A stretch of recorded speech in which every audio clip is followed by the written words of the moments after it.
उधर गांधी परिवार के चाणक्य कहे जाने वाले कांग्रेस प्रत्याशी किशोरी लाल शर्मा को अमेठी से चुनावी मैदान में उतारकर अपने सियासी पत्ते खोल दिए हैं। भले ही किशोरी लाल शर्मा का अमेठी से 45 सालों से जुड़ाव रहा हो, लेकिन बीजेपी प्रत्याशी और केंद्रीय मंत्री स्मृति ईरानी के 5 सालों के विकास कार्यों और 10 सालों की मेहनत को नहीं नकारा जा सकता। इसी को लेकर ये रिपोर्ट देखिए। नमस्कार, आप देख रहे हैं न्यूज़ ऑन इंडिया और आज हम बात करेंगे अमेठी की। वो अमेठी जो हमेशा से कहीं ना कहीं कांग्रेस का गढ़ रहा था, पर 2019 में यहाँ पे कमल खिलाने का काम किया था स्मृति ईरानी ने। पर इस बार एक बार चौंकाने वाला फैसला लिया गया है, जब केएल शर्मा जो कि नजदीकी रहे हैं कांग्रेस परिवार के, 40 साल से उन्होंने अपना श्रम दिया है, उनको उम्मीदवार बनाया है। क्या रहता है माहौल, क्या ये डिसीजन सही बैठता है, इसके हम बात करेंगे अमेठी में। अमेठी के लोग से बात करेंगे। शुरुआत कांग्रेस की है क्योंकि कांग्रेस का गढ़ रहा था। प्रियंका गुप्ता जी हैं, प्रवक्ता हैं और मीडिया प्रभारी हैं अमेठी की।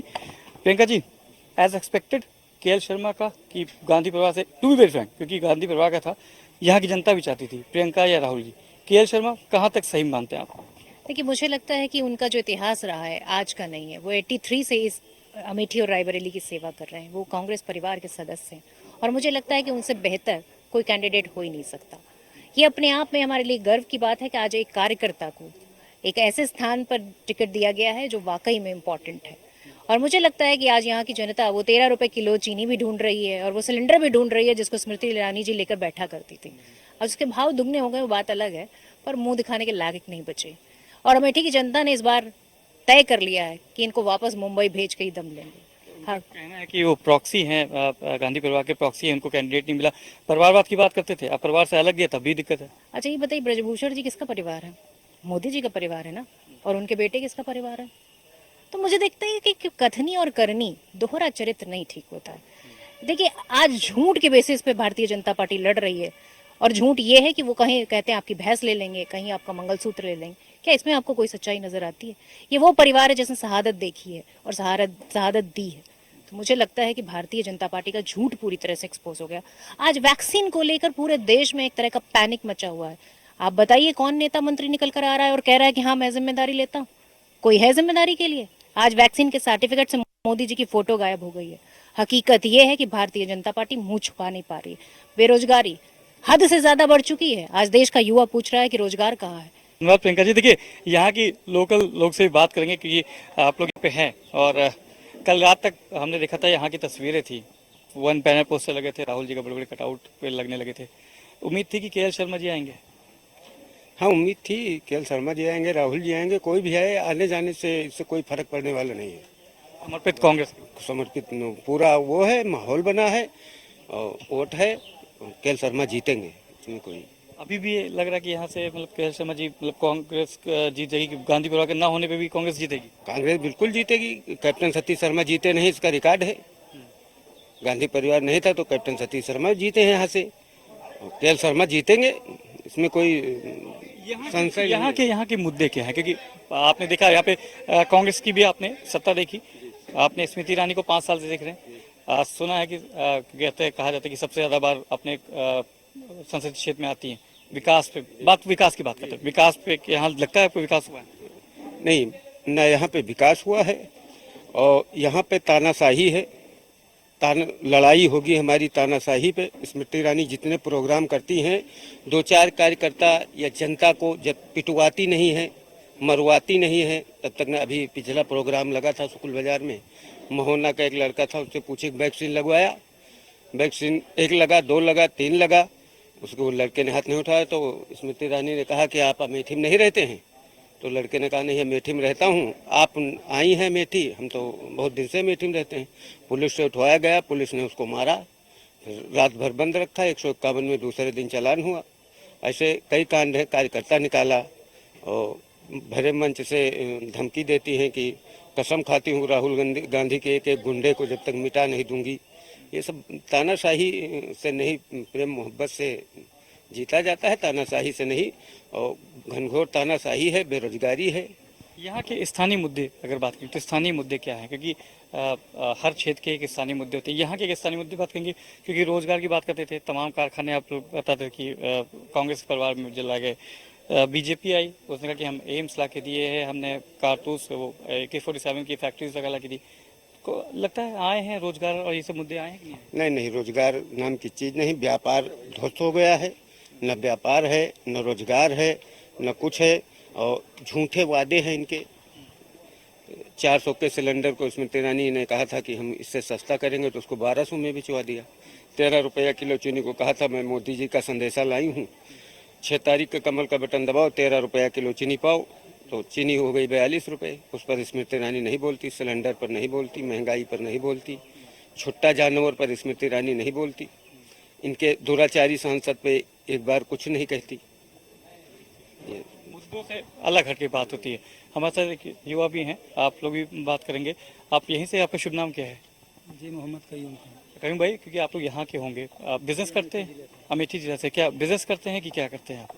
जी हम तो ड्राइविंग करते हैं। ड्राइविंग करते हैं। यहाँ पे आप लोकल हैं, लगता है कि यहाँ पे विकास की जो बात करती है बीजेपी ने, जो बात की है विकास की, स्मृति ईरानी आपकी सांसद यहाँ से, विकास की जो बातें की गई थी वो है कि सिर्फ अब फिर नया आपको लगता है कि नई बातें शुरू हो गई है, काम नहीं हुआ? सर विकास और ये सर बेरोजगारी, विकास ये सब मुद्दा है खाली बोलने का, बाकी है नहीं कुछ। अगर देखा जाए जैसे विकास का मतलब है विकास होना और शिक्षा का होना, और बेरोजगारी ये सर अभी बहुत ज़्यादा दिक्कत में है सर। जी ये बेरोजगारी, जैसे आप मान लीजिए कि युवा बेरोजगार है हैं, और महंगाई है इतना कि आज पहले देखो सोना कितना था, 44-45 हज़ार में था, आज लगभग 78-70 के ऊपर यही है सोना। तो ये महिलाओं के लिए दिक्कत का सवाल है। और जैसे अभी युवा बेरोजगार घूम रहा है, तो इसको रोजगार मिलना चाहिए, कहाँ मिला है सर? पहले क्योंकि आप लोग के साथ के और भी लोग होंगे, तो पहले बताते थे कि रोजगार नहीं था तो बाहर जाते थे, अमेठी जिले के बाहर जाते थे। अब क्या अमेठी जिले में ऐसा रोजगार कुछ आपको दिखता है कि यहाँ पे रोजगार है कि नहीं है? नहीं सर, बाहर जा रहे हैं लोग आज भी कमाने के लिए, रोजगार यहाँ कुछ नहीं है। कहने की बात है सर, हवा में है ये सब, जमीन से जुड़ा काम कुछ नहीं हुआ है। बाकी जो है जैसे कि अब लोग बदलाव भी चाह रहे हैं, जैसे स्मृति को मौका दिए थे लोग, राहुल को हटाए यहाँ से तो मौका दिए थे कि इनको लाया जाए। हो सकता है ये जैसे ये लोग, और औरत इनको ज़्यादा लाइक किया था क्योंकि शादी कभी बहुत ही इनका सीरियल था, लोग इनसे जुड़े थे जी, स्टार्टअप देख के जुड़े थे इनसे।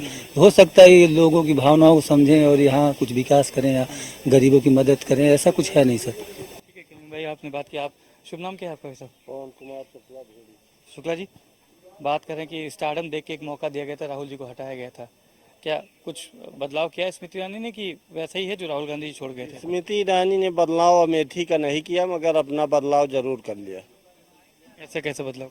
ऐसे बदलाव की सिर्फ 5 साल कमीशन लूटती रही, अमेठी की जनता को ठोकती रही और अपना घर बना लिया। उनके जो पीआरओ हैं वो भी घर बना लिए सारे कमीशन का पैसा इकट्ठा करके, और अमेठी की जनता जो है मार खाती रही। यहाँ के स्थानीय मुद्दे क्या हैं शुक्ला जी, क्योंकि आप लोग यहीं के यहाँ हैं? के स्थानीय मुद्दे बहुत हैं। पहले थे राहुल गांधी जब थे तब थे? देखिए, जो अमेठी ऊंचाहार रेल लाइन जा रही थी, राहुल जी के समय में वो स्वीकृत था, धन भी पास हो गया था, उसको उन्होंने कैंसिल करा दिया। मेगा फूड पार्क जगदीशपुर में बन रहा था, उसको कैंसिल करा दिया। पेपर मिल थी, उसको भी कैंसिल करा दिया। तो तमाम ऐसे काम हैं कि जो कि यहाँ होते और लाखों लोगों को रोजगार मिलता। और ट्रिपल आईटी थी माफी टीकर में, उसको बंद करा दिया। इसलिए स्मृति ईरानी जी ने सिर्फ अमेठी का उजाड़ने का काम किया। संजय गांधी हॉस्पिटल था, जो कि उसको भी बंद कराने का काम किया उन्होंने। ये तो कोर्ट की मेहरबानी और कृपा से संजय गांधी अस्पताल चल रहा है। तो इसलिए स्मृति ईरानी ने अमेठी का विकास नहीं किया, क्योंकि स्मृति ईरानी सांसद जरूर थी, वो चाहती तो आज ऐसा 5 साल का समय था कि प्रदेश में सरकार स्मृति ईरानी की थी, केंद्र में ही सरकार थी, सारे विधायक उनके थे, अपना सांसद थी, जिला पंचायत अध्यक्ष था, उसके बाद सारे प्रमुख उन्हीं के हैं आज के टाइम पे। तो इसलिए अमेठी का स्वर्णिम विकास हो सकता था। हर ब्लॉक स्तर पे कारखाने लगाए जा सकते थे, देश के जो हमारे अमेठी के युवा हैं रोजगार मिल सकता था, महंगाई चाहती दूर हो जाती। मगर आज अमेठी का विकास ना हुआ, ना कुछ काम किए। सिर्फ स्मृति ईरानी झूठ बोल करके, जिस प्रकार नरेंद्र मोदी जी ने झूठ बोल करके देश की सत्ता हथिया ली, उसी तरह स्मृति ईरानी ने झूठ बोल करके अमेठी की सत्ता हथिया ली। राहुल जी के नाम से आपको लगता है कि यहाँ पे ऐसा पड़ेगा? देखिए, राहुल गांधी परिवार से प्रेम तो अमेठी की जनमानस का है था, इंतजार था। मगर अमेठी का जनमानस ये समझ रहा है, जान रहा है कि गांधी परिवार जो है, जिसको आज गांधी परिवार की सेवा केएल शर्मा ने किया है, वो प्रतिनिधि सोनिया गांधी के रहे, राजीव जी के समय में काम किया, राहुल जी के साथ 10 साल रहे, इसलिए जो है वो भी परिवार के सदस्य हैं और उनके ऊपर भरोसा जताया, उनको यहाँ मैदान में उतारा। तो ये भी मानिए कि केएल शर्मा की यहाँ सीट जीत तय है। इसमें अमेठी की जनता उनको हाथों हाथ लेगी। बशर्ते होता है कि हम लोग वीवीआईपी क्षेत्र से जुड़े थे, मगर ये है कि वीवीआईपी क्षेत्र के वजह से गांधी परिवार का कल्चर यहाँ ज़्यादा अच्छा था। मगर अब केएल शर्मा जी भी उसी परिवार से जुड़े हैं, तो इसलिए इधर राहुल जी और इनमें कोई अंतर नहीं आएगा। इसलिए जीत पक्की मानी जाए, केएल शर्मा जी अच्छे वोटों से चुनाव जीतेंगे। देखिए, तो ये है मूड है अमेठी का, और आप जान सकते हैं कि किससे कैसे मूड बनता है या बिगड़ता है, तो 4 तारीख को पता चलेगा। पर कोशिश ये की जा रही है कि किस तरीके से जो जनता है वो क्या राहुल गांधी, प्रियंका गांधी का जो मूड बना की थी वो केएल शर्मा को अपनाती है। सबसे बड़ा सवाल ये रहेगा कि अमेठी क्या गांधी परिवार के अलावा किसी को, पहले तो कैप्टन सतीश शर्मा को दिया है मौका, क्या एक बार फिर से गांधी परिवार के अलावा किसी को यहाँ से मौका देती है? क्या स्मृति ईरानी अपने 5 साल का जो उन्होंने काम किया है उस मुद्दों पे हट के, क्या अपने काम की वजह से जो उन्होंने दोबारा टिकट पाया है, क्या उसको भुना पाएंगी? इन सब से पर्दा खुलेगा, उसके लिए इंतजार करना पड़ेगा 4 जून तक। केएल शर्मा अमेठी से कांग्रेस के उम्मीदवार हैं। स्मृति ईरानी दोबारा अपना एक बार फिर से अपने आप को सिद्ध करने के लिए तैयारी में लगी हैं। इंतजार करने का 4 तारीख का जब मतपेटियां खुलेंगी तो क्या अमेठी राहुल गांधी और गांधी परिवार के साथ जाता है या फिर स्मृति ईरानी यहाँ से एक बार फिर से अपना कमल खिलाने में कामयाब होती है? वीडियो जर्नलिस्ट वीरेन के साथ मनीष मिश्रा, न्यूज़ इंडिया, अमेठी।